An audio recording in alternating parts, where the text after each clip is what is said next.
안녕하세요, 블랙사입니다. 자, 어제 미국 증시는 휴장을 했죠. 흑인 인권 운동가였던 마틴 루터킹 목사의 탄생을 기념하는 마틴 루터킹 데이를 맞아서 휴장을 했는데요. 최근에 미국 증시가 변동성이 커지고 있죠. 하루 쉬면서 잘 추스리고 다시 상승하기를 기대해 봅니다. 자, 공포 탐욕 지수를 한번 보고 가시죠. 현재 57로 지난주보다 살짝 올라온 수치인데요. 그래도 아직까지는 안정적인 모습을 보여주고 있습니다. 시장에서도 아직까지 방향성을 잡고 있지 못한 것 같고요. 관망하는 분위기로 흘러가는 모양새죠. 전반적으로 금리 상승에 대한 부담감이 작용을 하고 있는 것 같고요. 지난 주말부터 기업들의 4분기 실적이 발표가 되고 있는데 실적을 보고 이 주가의 방향을 결정할 것 같습니다. 변동성 지수인 빅스 지수도 한번 살펴보시면 19.19를 기록하고 있는데요. 빅스 지수 역시 대체로 안정적인 모습을 보여주고 있습니다. 22하면 투자 심리가 괜찮다는 말인데요. 최근에 등락폭은 있었지만 그렇다고 투심이 꺾이거나 위축되지는 않은 것 같습니다. 대체로 양호한 흐름인 것 같고요. 역시 기업들의 실적이 좋게 발표가 된다면 빅스 지수는 더 낮아지면서 투심이 좀 더 살아나지 않을까 생각을 합니다. 자, 미국의 10년물 국채금리인데요. 상승세를 계속 유지하고 있죠. 지난주에 1.772%포인트까지 상승을 했고 장중에는 1.8%를 훌쩍 넘어서기도 했었는데요. 잠시 주춤하던 이 10년물 국채 금리가 상승 추세로 전환을 하면서 역시 금리 인상에 대한 우려감이 나타나고 있는 것 같습니다. 최근 2년 동안 가장 높은 수치를 달성했고요. 지금도 3.2% 상승을 하면서 1.829%포인트까지 치솟고 있는 중입니다. 상승세가 만만치가 않죠. 특히 지난 한 주 동안은 연준의 공격적인 매파 기조로 인해서 더욱 높게 상승을 한 모습이고요. 시장은 올 한 해 동안 3-4차례 정도 금리 인상을 예상하고 있지만 JP모건에서는 올해 6, 7회 정도의 강도 높은 금리 인상을 할 가능성도 제기를 하고 있기 때문에 시장의 불안감도 쌓여가고 있고 불확실성과 함께 이 국채 금리의 상승이 이어지고 있는 것 같습니다. 자, 높은 인플레이션에 따른 금리 인상이 불가피해지면서 이 선행지표 역할을 하는 10년물 국채 금리의 상승세가 이어지고 있는데요. 단기적으로는 지수에 압박을 가할 수밖에 없겠죠. 특히 기술주 중심의 나스닥 지수가 가장 큰 영향을 받고 있는 것 같고요. 다만 앞으로 이 발표되는 기업들의 실적에 따라서 국채 금리가 상승을 하더라도 빠지지 않고 지수가 말이죠. 함께 오를 수 있는 그런 환경도 기대해 볼 수가 있으니까 기업들의 실적 발표를 눈여겨봐야 할 것 같습니다. 자, 어제는 모처럼 중국 증시가 활짝 긴 하루였죠. CATL과 BYD 등 중국의 2차전지 관련주들도 강세를 보이면서 국내에서 투자하고 있는 타이거, 이 차이나 전기차 ETF도 오랜만에 반등을 시도했었는데요. 자, 오늘은 다소 빠지는 그런 모습입니다. 자, 중국 증시의 최근 호조세는 지난해 중국의 경제 성장률이 시장 예상치를 상회했고 중앙은행인 인민은행의 정책금리 인하까지 겹치면서 투심이 어느 정도 살아난 것으로 보입니다. 자, 중국의 지난해 성장률은 8.1%로 시장의 전망치였던 8%를 소폭 상회를 했고요. 지난해 4분기 성장률도 시장 예상치인 3.3%를 웃도는 4%로 발표가 되면서 증시 상승에 힘을 보탰습니다. 자, 거기에 대해서 중국의 이 중앙은행격인 인민은행이 1년 만기 중기 유동성 지원 창구인 MLF 대출금리를 2.95%에서 2.85%로 0.1%포인트 내렸죠. 최근에 우리나라는 벌써 금리 인상을 시작했고 미국도 금리 인상을 예고하고 있는데요. 자, 중국은 오히려 금리 인하를 단행하고 있습니다.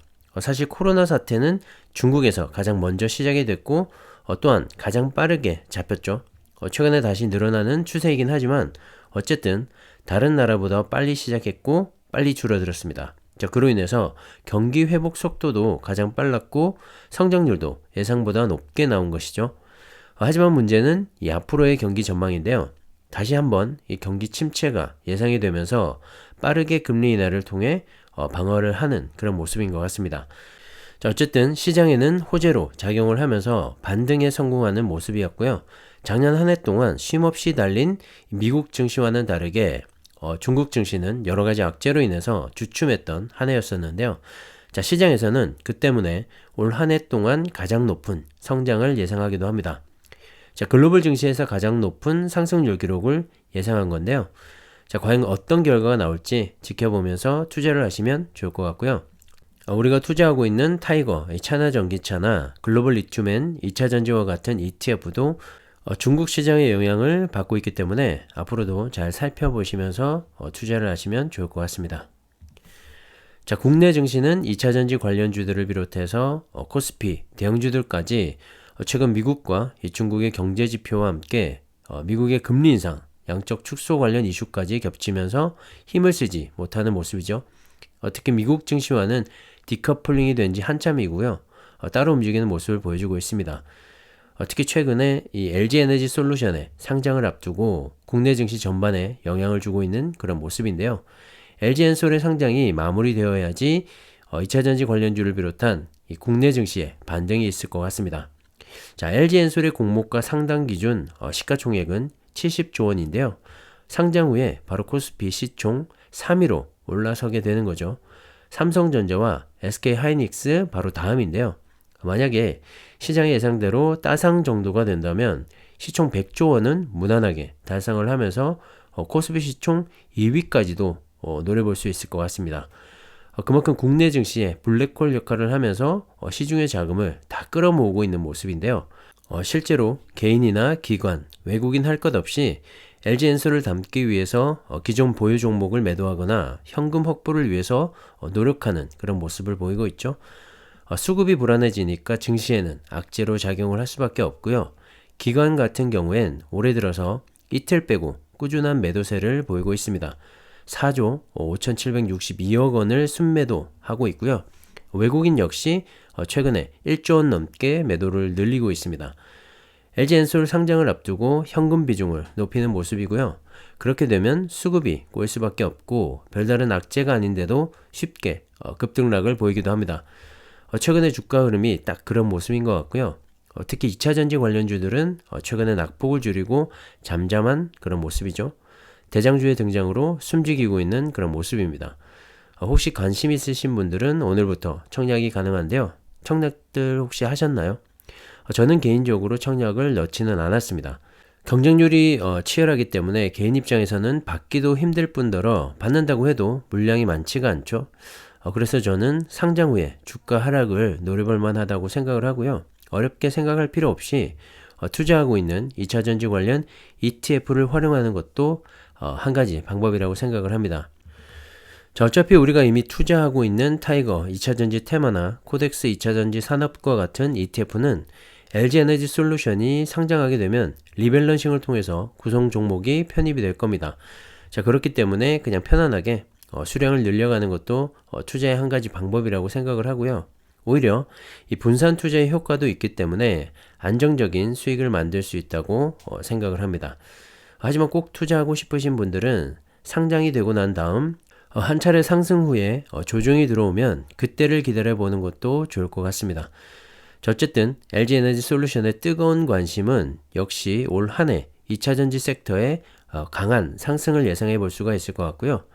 새로운 전기차들의 등장과 함께 꾸준한 상승세를 이어가지 않을까 생각을 합니다. LG에너지 솔루션의 상장이 우리나라뿐만 아니라 시애틀과 BYD 등 중국의 2차전지 관련 기업들 수급에도 어느 정도 영향을 주고 있다고 생각을 하고요.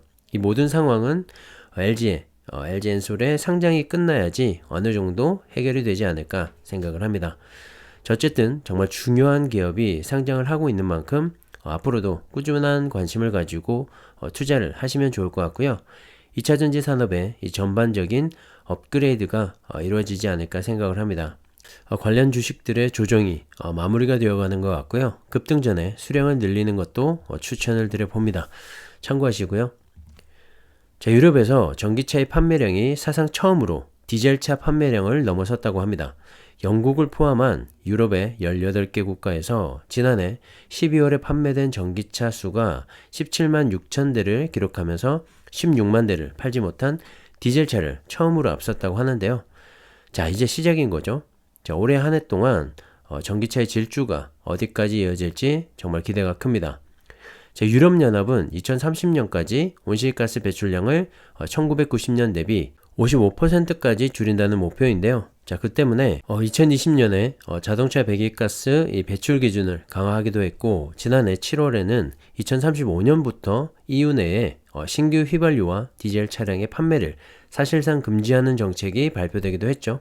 자, 한때는 유럽에서 70%를 넘기도 했던 이 디젤 차량의 판매였는데요. 자, 폭스바겐의 디젤 게이트 사건 이후로 점차 쇠퇴기로 접어들면서 이제는 이 폭스바겐조차도 2035년까지 유럽 내에서 내연기관차 판매를 중단한다는 그런 계획을 발표했고, 2030년까지는 신차의 절반을 전기차로 판매할 계획이며 2029년까지 전기차 75종을 출시할 계획이라고 합니다. 정말 큰 변화라는 생각이 들고요. 폭스바겐은 지난해 유럽 전기차 판매 1위에 오를 만큼 어느 완성차 못지않은 전기차로의 변화를 빠르게 만들어내고 있습니다. 자, 이렇게 유럽의 변화도 빠르게 진행이 되고 있고, 중국은 이미 전기차 점유율과 판매율 전 세계 1위를 달리고 있기 때문에 더 말할 것도 없겠죠. 그리고 또 하나, 미국 시장까지 국내 배터리 3사와의 합작을 통해서 전기차로의 대대적인 전환을 늦었지만 발빠르게 준비를 하고 있습니다. 자, 반도체 이후 정말 최대의 산업이 될 것 같다는 생각이 들고요. 전기차의 성장은 배터리 산업의 폭풍 성장과도 이어지기 때문에 앞으로도 꾸준한 관심을 가지고 2차 전지에 투자하시면 좋을 것 같다는 생각입니다. 자, 2차 전지는 한국과 중국인 거 이제 다들 아시죠? 타이거 전기차를 비롯한 타이거 2차 전지 테마, 코덱스 2차 전지 산업과 같은 ETF 투자로 안정적인 중장기 투자를 이어가시면 좋을 것 같고요. 여러분의 성공 투자를 항상 기원하겠습니다. 자, 오늘은 여기까지 하겠습니다. 감사합니다.